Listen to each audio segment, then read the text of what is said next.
Praise the Lord. Good morning. அந்த காலையிலும் கர்த்தர் இன்னும் வார்த்தை உங்களோட பேச நாங்கள் கவனிக்க போகிறோம். நியாயாதிபதிகள் 6ஆம் அதிகாரத்தில் 23ஆம் வசனம் ஆண்டவர் கிதியோனை பார்த்து சொல்றார். அதற்கு கர்த்தர், உனக்கு சமாதானம், பயப்படாதே, நீ சாவதில்லை என்று சொன்னார். இந்த கிதியோன் ரொம்ப ஒரு பயந்து சுபாவம் உள்ள ஒரு மனுஷன். ஆண்டவர் சொல்றார் கிதியோனை பார்த்து, நீ வா, நான் உன்னை கொண்டு பெரிய காரியங்களை செய்ய போகிறேன். கிதியோன் சொல்றார், ஆண்டவரே என்னால் முடியாது, நான் ஒரு சின்ன ஒரு குடும்பத்தில் பிறந்த ஒரு மனுஷன், எனக்கு எந்த ஒரு தகுதியும் கிடையாது, என்னால் முடியாதுன்னு சொல்லும்போது ஆண்டவர் சொல்றார், கிதியோன் நீ பயப்படாத, உனக்கு சமாதானமா இருக்கும், நீ சாவதில்லை, நான் உன்னோடு கூட இருக்கிறேன். ஆண்டவர் கிதியோனை பார்த்து சொன்னார், நீ பயப்படாதே, உன்னை அனுப்புகிறவர் நான் அல்லவா.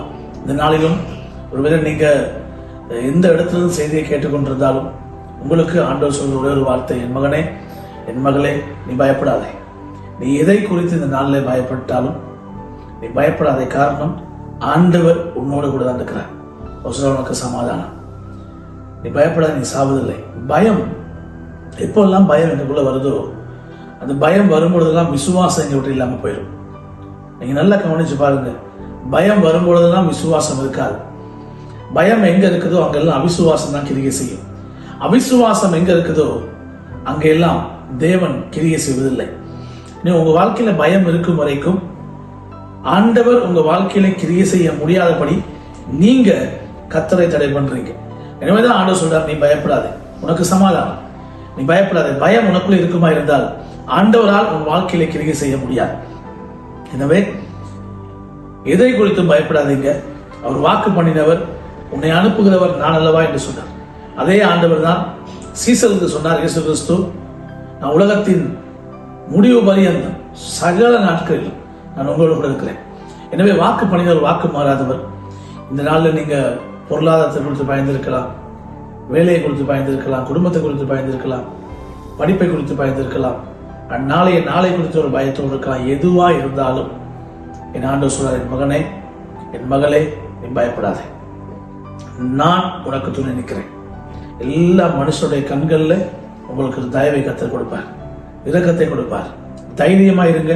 கிதியோனோடு கூட இருந்து கிதியோனை பலப்படுத்தி கிதியோனுக்கு யுத்தத்திலே ஜெயத்தை கொடுத்த கத்தர் உங்களோடு கூட இருந்து உங்களை பலப்படுத்தி ஒவ்வொரு நாளும் நீங்க முகம் கொடுக்கிற எல்லா யுத்தத்திலும் இருந்து என் கத்தர் உங்களை ஒரு ஜெயத்தை உண்டு பண்ணுவார். எனவே இந்த நாள் என் கத்தர் உங்களுக்காய் உண்டு பண்ணின ஆசீர்வதிக்கப்பட்ட ஜெயமுள்ள நாள், சந்தோஷமுள்ள நாள். எனவே இந்த நாளை அறிக்கையிடுங்க, இது என்னுடைய நாள், இது எனக்கு ஆசீர்வாதமான நாள், இது எனக்கு சந்தோஷமான நாள், இது நான் சமாதானமாக இருக்கிற நாள், இது நான் ஜெயத்தை கொண்டாடுகிற நாள். எனவே நான் பயப்பட மாட்டேன் அறிக்கையிடுங்க. ஒரு விசை நாங்கள் ஜெபிக்கலாம். பரலோக தகப்பனே, இயேசுவின் நாமத்தினால் நீர் எங்களுக்கு கொடுத்த இந்த அழகிய நாளுக்காக நமக்கு நன்றி என்று சொல்கிறோம். நாங்கள் கேட்ட வார்த்தையின்படி ஆண்டவரே, பயம் ஒவ்வொருவரும் நீங்கி போகட்டும். எந்தெந்த காரியங்களை குறித்து இன்றைக்கு பயத்தோடு இருக்கிறார்களோ அந்த பயம் நீங்கி சமாதானமா இருப்பார்களா, இந்த நாளில் ஜெயத்தை காண்பார்களா, சுகத்தை காண்பார்களா, விடுதலையை காண்பார்களா. மனுஷனுடைய கண்களில் தயவு உண்டாகட்டும், இரக்கம் உண்டாகட்டும். கை வைத்து செய்கிற ஒவ்வொரு காரியங்கள் ஆசீர்வதிக்கப்படட்டும். உம்முடைய கரம் கூடவே இருக்கட்டும். இயேசுவின் நாமத்தினால் ஜெபிக்கிறோம் பிதாவே. ஆமென், ஆமென், ஆமென். God bless you. இந்த நாள் நீங்க செய்யற எல்லா காரியத்திலும் ஜெயத்தை காண்பீங்க.